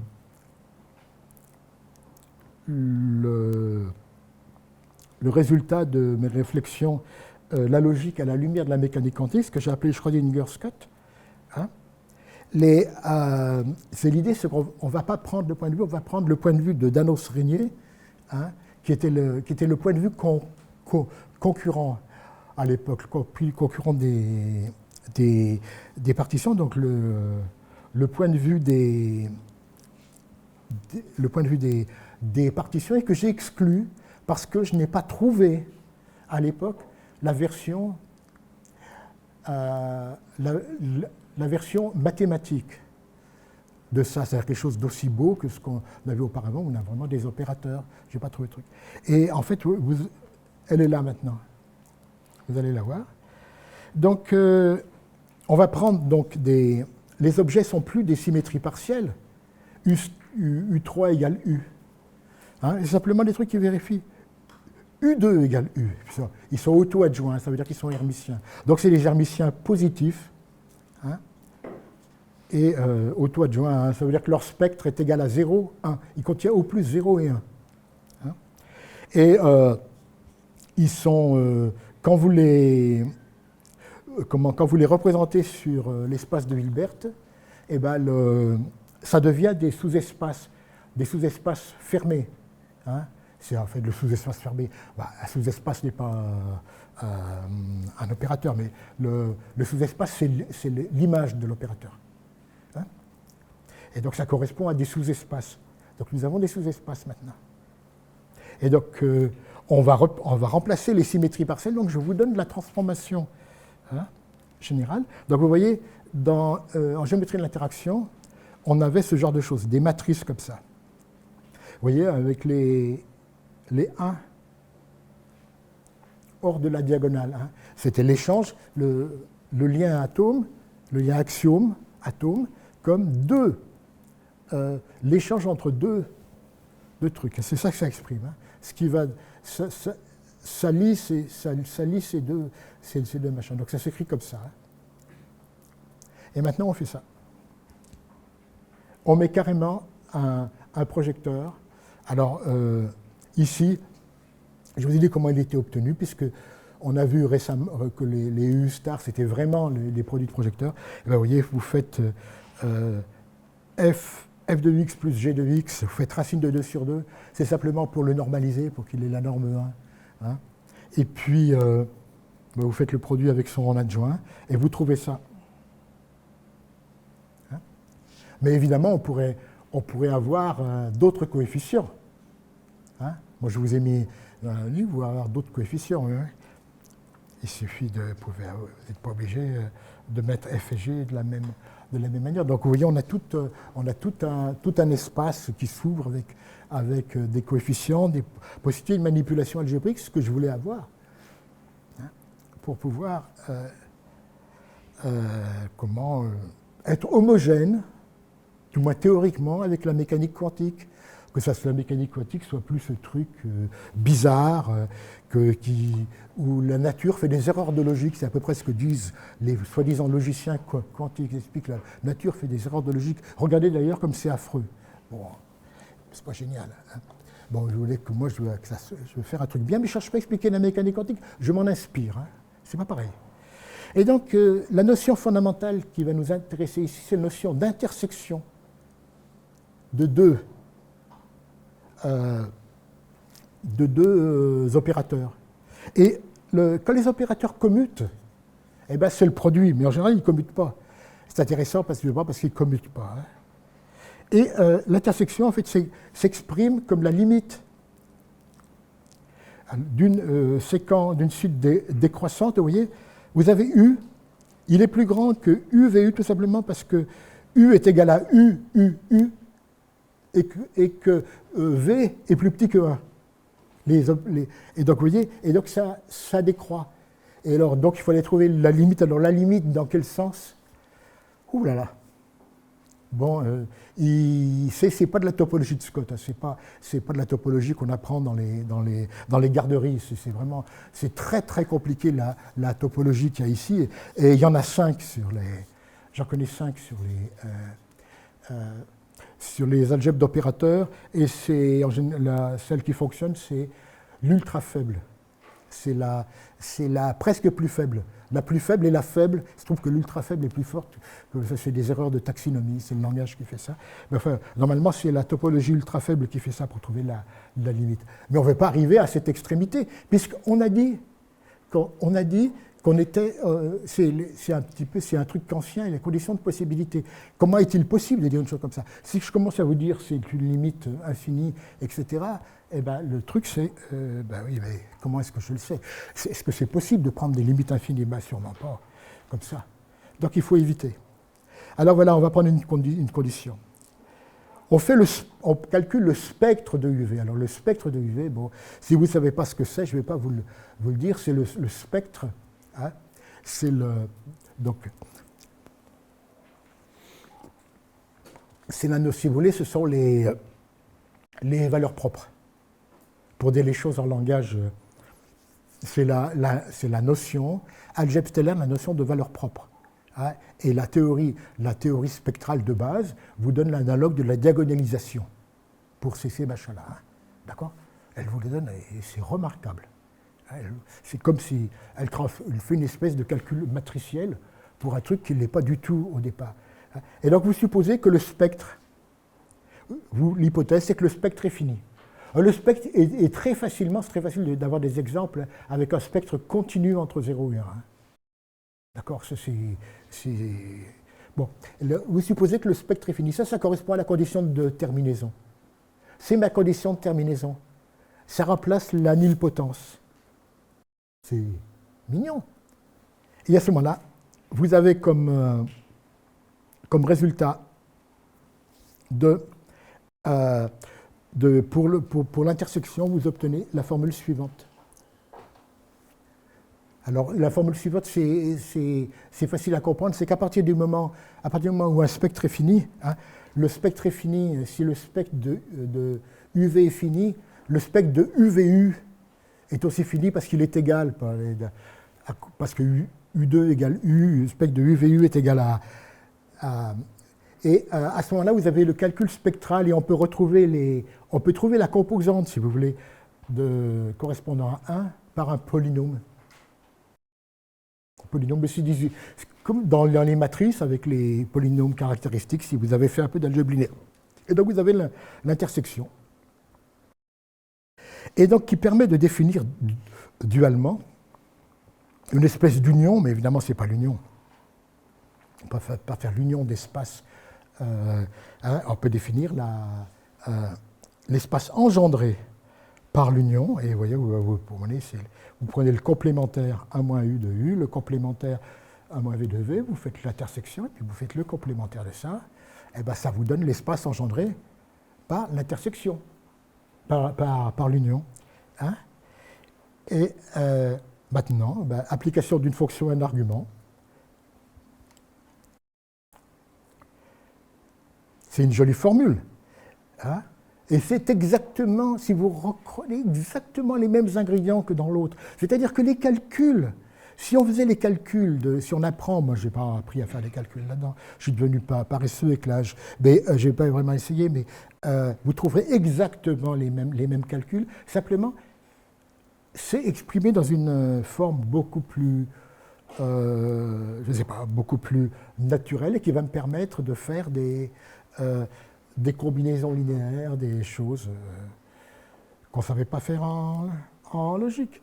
Et ce qui est intéressant, c'est que si vous regardez au niveau des au niveau des actions sur l'espace de Hilbert, eh bien cette chose, elle ressemble à un graphe. C'est comme si j'appliquais un graphe. C'est-à-dire, vous avez le graphe f, c'est un graphe, c'est des x plus y. Vous voyez, f, c'est des trucs de la forme x plus y. J'ai mis ici ce qui était du côté de A. Et puis vous avez A ici. Et vous voyez, j'ajoute un L ici, vous avez le graphe, vous avez des couples XY si vous voulez. J'ai mis un moins. Hein, j'ai mis un moins pour des raisons techniques. Hein, et vous ajoutez un élément de A avec un élément de F pour annuler la partie A. Et vous obtenez un élément de F. C'est-il pas beau? Hein? Bon. Je suis content parce que je l'ai écrit seulement hier et je ne l'ai jamais rédigé là. Je suis encore, vous voyez, c'est comme la rencontre de la femme de sa vie. La première fois on rencontre la femme de sa vie, voilà, c'est la même chose évidemment. Ce n'est pas la première femme de ma vie que j'ai rencontrée comme ça. En tout cas, celle-là, elle n'est pas déplaisante. Voilà. Bon, alors, on voit de quoi parle la logique. Alors, ce que je veux dire, c'est que la logique est un projet prométhéen, un projet absolument délirant prométhéen. C'est très, très, très, très ambitieux, très culotté. Hein, et ce n'est pas du tout de soi. Hein. Ben nous avons des doutes légitimes, par exemple, au sujet des principes. Les églises, excusez-moi, j'espère que je ne vais pas me faire tuer, la politique, l'axiomatique, vous savez que le mot axiomatikos en grec veut dire officier. Hein, c'est tout un programme. S'il y a de la logique là-dedans, bon, je veux bien, hein, mais ce n'est pas la mienne en tout cas. Donc on a des doutes sur la logique et on a des doutes sur la réalité. Hein. Le réalisme, quand on fait de la sémantique, on parle de la réalité. Je n'ai pas du tout dit que c'était une mauvaise activité, hein, loin de là. Je dis simplement que ça ne peut pas se baser dessus. Pourquoi? Parce que la sémantique résonne sur la réalité.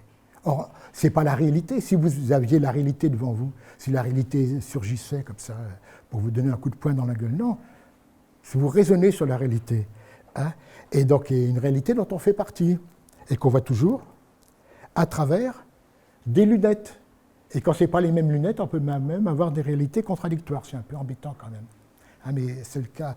Alors, le projet logique, hein, on peut utiliser un mot kantien, c'est le projet de la raison pure. De quoi peut-on être sûr? Hein? Et en fait, ce qui cache une situation beaucoup plus fondamentale, peut-on être même sûr de quelque chose, bien sûr? Hein? Et la réponse logique, c'est oui, on peut être sûr de quelque chose, sauf si on adopte une attitude idiote de sophiste qui dit que je ne peux pas être sûr de ce que je viens de dire sûr. Bon, mais si on exclut ce genre de plaisanterie, qui est en général utilisée pour des gens, par des totalitaires pour empêcher le rationalisme. Hein, parce que l'instant d'après, ils vont vous dire qu'il faut aller voter Trump. Bon. Et on peut être sûr de quoi? Eh bien, Aristote s'est posé la question il y a très longtemps. Et il y a des choses archaïques, hein, qui sont très très bien. Bon, j'ai mentionné le lambda calcul pur. Ça fonctionne très très bien dans ses limites. Et Aristote, sa syllogistique, fonctionne très très bien dans ses limites, mais évidemment dans ses limites, hein, qui sont des limites du je ne sais pas combien, 25 siècles, je ne sais plus combien, ça fait longtemps, hein, Aristote. Et bien entendu, le projet a été complètement massacré par le scientisme. Le scientisme, et en particulier le scientisme représenté par Bertrand Russell, typiquement le pire de tous, mais aussi Hilbert. Mais Hilbert avait des idées tout à fait respectables. À Hilbert, on retrouve la trace d'Hilbert dans ce qu'on fait. On ne retrouve pas de trace de Russell. Sauf des illusions terrifiantes. Hein. Donc, qu'est-ce qu'ils nous ont raconté? C'est le réalisme axiomatique. Le langage réfère à la réalité. Ah, c'est beau ça, hein. Le langage réfère à la réalité. Et l'exemple que je donne, c'est un exemple enfantin, mais dans tous les bouquins, vous avez pour tout implique il existe. C'est faux. C'est une erreur. Hein. C'est une erreur. Pourquoi? C'est basé sur justement ces scientistes de l'époque. Ils ont écrit un système logique à la va-vite et ils ont oublié qu'il fallait déclarer les variables. Et donc il y a des variables qui se baladent. Quand vous avez x, c'est le x qui a été introduit par un pour tout, pour démontrer soit x tel que. Mais si vous mettez des variables qui sont libres, eh bien vous pouvez avoir pour tout implique ce truc avec cette variable baladeuse implique qu'il existe. Alors ce n'est pas une grosse erreur, hein, parce que tout redevient vrai si vous mettez un pour tout devant les formules pour déclarer.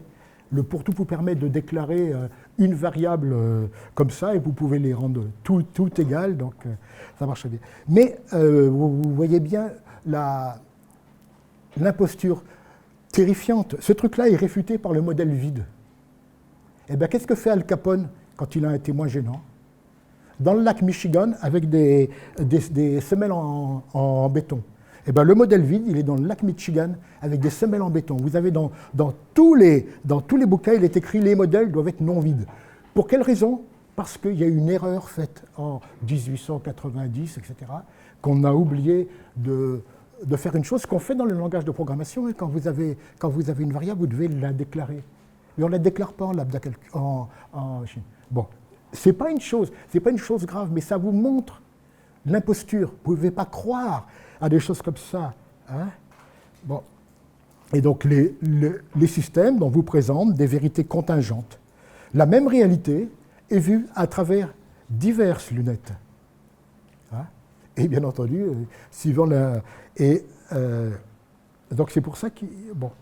La linéarité, donc où se place la linéarité là-dedans, hein. Quand j'ai commencé la logique linéaire, si on regarde mes premiers trucs, c'est des systèmes, des machins, syntaxe, sémantique, je croyais à tout ça. Je m'en suis séparé petit à petit. Je me suis rendu compte chaque fois que c'était le seul contact sympathique que j'ai avec la sémantique, c'est au début. C'est une expérience sémantique qui m'a permis, mais j'ai utilisé la sémantique à rebrousse-poil. Je ne l'ai pas utilisée pour justifier un préjugé, j'ai utilisé pour combattre un préjugé. Mais ça, normalement, ce n'est pas fait pour ça. Et donc, la linéarité apparaît progressivement comme la possibilité qu'on peut effectivement mener ce projet prométhéen. Si on n'a pas besoin de système pour faire de la logique, eh bien, on est vraiment dans la raison pure. Hein. Alors, ce n'est pas un autre système, même si on ne pourra jamais se débarrasser je ne vois pas comment on pourrait se débarrasser de l'adjectif, mais ce n'est pas un autre système. Linéaire, ça veut dire sans système. Et donc, je ne sais plus pourquoi j'ai mis ça, excusez-moi. Je ne sais plus pourquoi je l'ai remise là, j'avais quelque chose à dire à ce moment-là, je suis vraiment à la fin, donc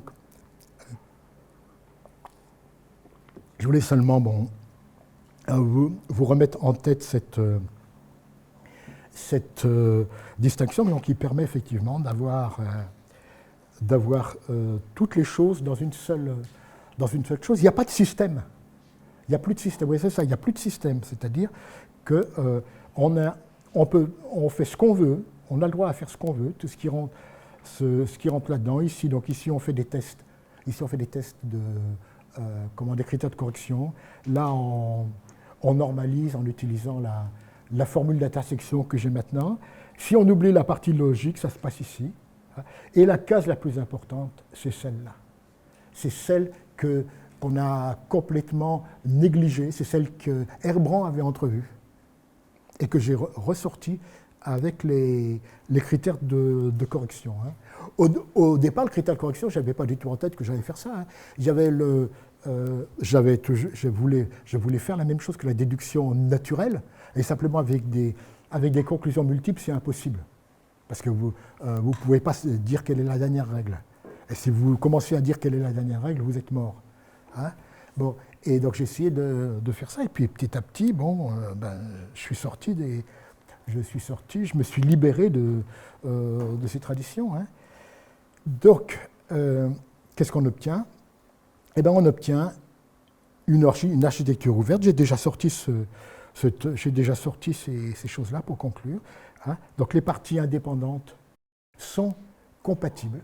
C'est si vous avez fait les choses selon le truc qui était précédent, et bien les choses indépendantes sont compatibles, vous n'avez pas à vous en faire, le système machin et va se planter. Hein. Bon, et donc vous avez cet usage, hein, qui est donc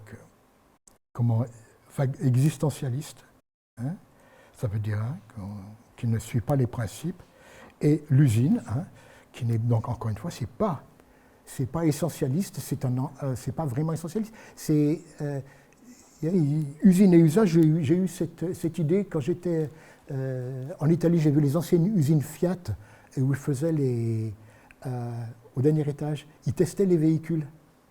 Et ça, c'est l'usine. Mais quand la Fiat 500, elle était là-haut, elle était testée, elle était supposée emmener toute la famille jusqu'à Lecce, dans le sud. Hein. Ça ne le garantissait pas vraiment. Hein, mais on pensait les ingénieurs de la Fiat pensaient quand même que si. Eh ben, c'est de la même manière. Hein. Et maintenant, est-ce que ça garantit, est-ce que ça ne garantit pas? Quand vous avez les systèmes du second ordre, vous introduisez donc des batteries de test. Est-ce que ces batteries de test fonctionnent? Est-ce qu'elles ne fonctionnent pas? Eh bien, il faut une démonstration externe. Ces démonstrations externes, on les connaît, on en a fait, ça s'appelle des démonstrations de normalisation, comme les démonstrations pour le système F. On peut faire, si vous voulez, vous pouvez faire le système F que vous voulez, à part que ce n'est plus un système, puisque c'est vraiment un système ouvert, si vous voulez. Hein, et vous rajoutez des morceaux. Quand vous rajoutez un morceau, vous avez juste à vérifier qu'il fonctionne, qu'il rentre dans ce cadre. Vous avez juste vérifié qu'il rentre dans ce cadre précédent et vous n'avez pas à vous occuper d'autre chose. Vous n'êtes pas dans une optique sectaire. Sauf si on veut absolument chipoter sur la théorie des ensembles, et c'est complètement ridicule. Le système est tellement large, tellement universel. Les seuls gens qui chipotent sur la théorie des ensembles, ce sont les spécialistes de théorie des ensembles qui vont chercher les axiomes de grands cardinaux et qui sont sans aucun rapport avec la pratique mathématique, avec la moindre application mathématique. Évidemment, c'est un sujet très intéressant, mais c'est pas le même. Voilà, c'est fini.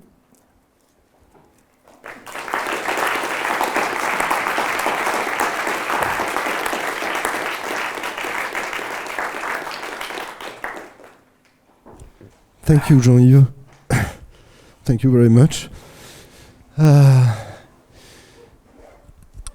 Yes, we have some questions.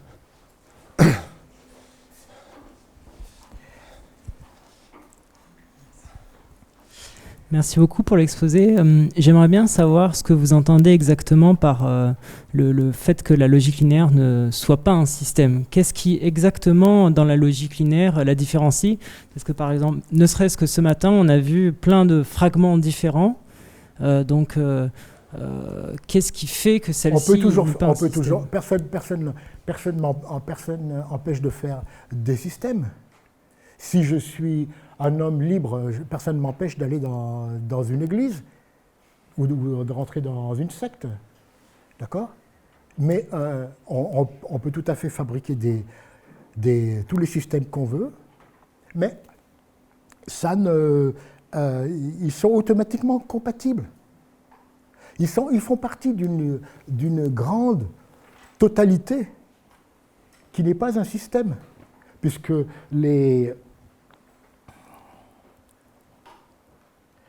choix possibles là,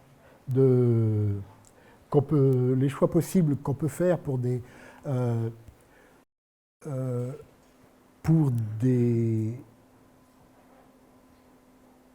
des opérations logiques, ils ne sont même pas dénombrables.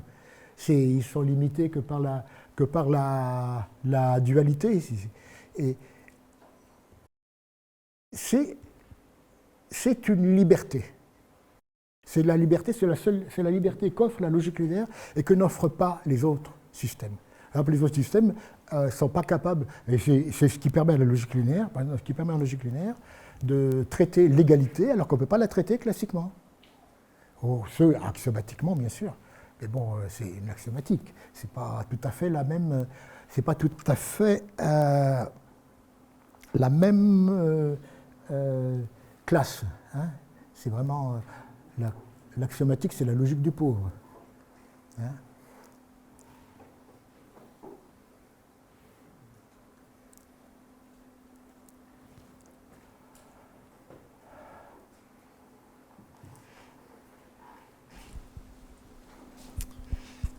Je voulais vous demander, vous avez ce que vous avez expliqué sur l'arithmétique de Peano. Oui. Est-ce que vous pourriez revenir sur la notion de vérité déréaliste, ou je ne sais plus comment vous l'appeliez?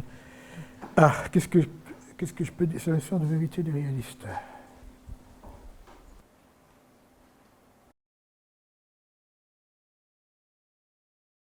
Ben, pour l'arithmétique ou simplement la notion de vérité des réalistes? La notion de vérité des réalistes, parce que bon, l'arithmétique de Peano, il faut vraiment se payer la technique, et il faut se payer pas mal de techniques pour arriver à vérifier par exemple ça. Hein. Bon, on ne va pas expliquer, bon, mais ça fonctionne, et c'est vraiment un principe qui est bon, déjà la particularité de la vérité des réalistes, c'est qu'on peut avoir une infinité de propositions, 2 à 2, non équivalentes. Je ne veux pas dire par là qu'on ne peut pas prouver leur équivalence, ça c'est très facile. Mais 2 à 2, on peut démontrer 2 à 2 qu'elles se contredisent. Ben, les entiers, on peut démontrer qu'ils sont tous différents. Ben, heureusement, sinon ce n'est pas l'arithmétique. Donc ça c'est le résultat de la vérité des réalistes. Bon, après, l'idée de cette vérité des réalistes, c'est qu'on regarde donc une démonstration, donc c'est un réseau de démonstrations. Hein, on regarde donc les atomes, et les atomes, disons, normalement, c'est A non A. A non A. A non A, l'invariant de si A non A, l'invariant de l'air point carré, s'ils sont objectifs, ce qui est le cas habituel, hein, et bien ça vaut 0. Hein, et donc on va sommer des zéros et tout le truc va être vrai. Hein, bon, maintenant si on en met plus on en rajoute, plus ça devient faux.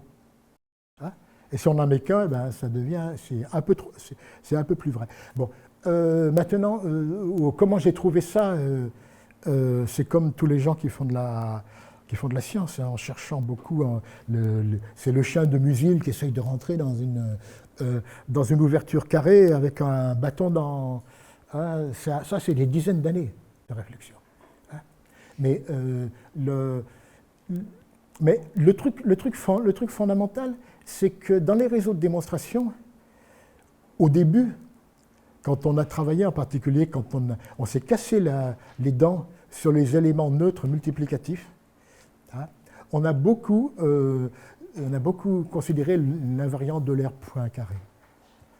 On peut calculer l'invariant de l'air point carré pour tout un tas de choses, et c'est un truc qui est très stable, puisqu'il s'agit de trucs connexes et acycliques. L'invariant vaut 1. Bon, encore une fois, ici, il a été doublé, hein, parce que je ne voulais pas mettre des 1,5. Il aurait fallu mettre des 1,5 partout. Non. Et franchement, c'est pas facile. Et donc, ça nous dit quand une démonstration est vraie. Autrement dit, quand une démonstration est visible. Ça veut dire qu'on peut l'utiliser, qu'on peut dire quelque part qu'elle nous convainc. On a quelque part des objets qui sont là. C'est une société un peu hiérarchisée. Vous avez quelque part des premiers de cordée, hein, qui ont tous les droits, ceux qui ont un invariant de l'air point carré positif, puis vous avez ceux qui ne sont rien. Hein, ils ont un invariant de l'air point carré négatif. Hein, c'est une société donc, qui devrait plaire à monsieur, vous voyez qui je veux dire, qui n'est pas candidat. Hein, vous avez une société à 2 vitesses, mais on a absolument besoin de ceux qui ne sont rien pour faire fonctionner le reste. C'est quand même moral. Hein, ça va ?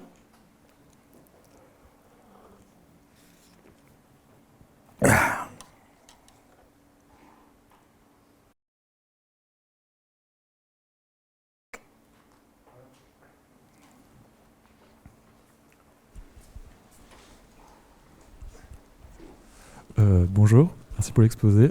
Du coup, j'aurais 2 questions. J'entends pas, j'entends mal. Ah, pardon, du coup, bonjour, merci pour l'exposé. Du coup, j'aurais juste 2 questions. Premièrement, est-ce que vous auriez une définition du scientisme logique et quels sont ses faits caractéristiques? Une définition de quoi? Du scientisme logique, vous avez beaucoup parlé de scientisme, et du coup, je me demandais c'est quoi la tendance scientiste en logique, par quoi elle se caractérise, quelle serait une définition du scientisme en logique? Et peut-être deuxième question, je sais pas si... J'entends mal. Ah. Non, mais j'ai pas amené mes appareils auditifs parce que je les perds si je sors. Alors, d'accord. Donc j'entends un petit peu mal. Non, mais du coup, une question sur le scientisme, mais c'est possible de simplifier. Ah, mais juste... C'est parce que j'entends assez mal. C'est quoi ce qui caractérise le scientisme? Pardon. Qu'est-ce que le scientisme logique? Le scientisme logique, il est représenté fondamentalement par Bertrand Russell. Hein, et il a été aussi représenté par Hilbert, mais ce n'était pas le même. Simplement, Hilbert avait les idées d'Hilbert, on peut les sauver. Les idées de Russell, il n'y en avait pas. C'est que là, c'est tout. C'est juste que le langage réfère à la réalité, etc. C'est le logicisme. C'est d'une bêtise à couper au couteau, parce que si le langage réfère à la réalité, c'est pas la peine de faire de la logique. On prend la réalité, mais ils n'ont pas la réalité. Donc ils n'arrivent pas à expliquer. Ça tourne en rond. C'est un truc qui tourne en rond. Mais c'est ce point de vue, c'est ce point de vue qui est dominant, puisque dès que quelqu'un parle de logique, il dit syntaxe sémantique. Ça, Bertrand Russell. C'est ce genre, c'est le réflexe de chien de Pavlov. Là, moi, j'ai réussi à faire de la logique où j'ai plus de sémantique et j'ai plus de syntaxe non plus. Ou du moins, je n'ai pas une syntaxe fixée. Les objets qui sont dans mon truc, ce sont des opérateurs, je les mets ensemble, je les combine, et puis si ça se passe bien, ça fait des trucs logiques qui sont compatibles avec d'autres. Je peux en faire une collection. Et rien n'est acheté, sauf évidemment ce qui, la plupart vont se révéler sans grand intérêt si je fais ça un peu trop rapidement. Mais rien n'est acheté. Mais le scientisme, le réalisme, mais c'est le réalisme axiomatique. Hein. En logique, c'est le réalisme axiomatique. C'est cette idée que on réfère à la réalité en martelant des axiomes et bon. Ça n'a aucun sens. Pour moi, l'acte logique de base, il m'est arrivé par exemple quand j'étais à Budapest. Tout à coup, j'avais plus d'argent. Tout l'argent que j'avais changé, je n'avais plus. Normalement, l'acte sémantique consiste à dire très bien, tu as tout dépensé, on ne t'en a pas volé, etc. Non, l'acte logique consiste à se dire mais pourquoi? Mais pourquoi est-ce que ça a disparu? Et revenir. Et on a besoin de s'assurer, l'argument de la réalité ne suffit pas. On a besoin de quelque chose en plus. Et c'est ce truc en plus, au-delà de la réalité. Hein, ce truc au-delà de la réalité, ce doute par rapport à la réalité. On ne doute pas que la réalité existe. Hein, c'est pas les philosophes analytiques, dès qu'on dit ça, ils disent vous êtes des solipsistes, vous êtes les séides de l'évêque Berkeley qui disaient que le monde n'existe pas. Non, je ne dis pas que le monde n'existe pas, au contraire, il existe et il est bien là. Mais il nous ment. Il nous ment parce qu'on ne le regarde jamais avec on n'a pas inventé la manière de voir le monde sans lunettes. Et donc, c'est ça la différence avec le scientisme. Le scientisme a une position de surplomb. Une religion de la science qui a une position de surplomb, et donc ils sont sûrs de tout, et dès que vous lisez des textes de ces gens-là, vous voyez l'arrogance invraisemblable. Il n'y a pas du tout l'idée ils doivent être modestes par rapport à ce qu'ils font et regarder leur place dans le processus cognitivement. Et ça va, je crois que j'ai assez parlé là. Je commence à me fatiguer. Je m'arrête peut-être là. Alors, je sais pas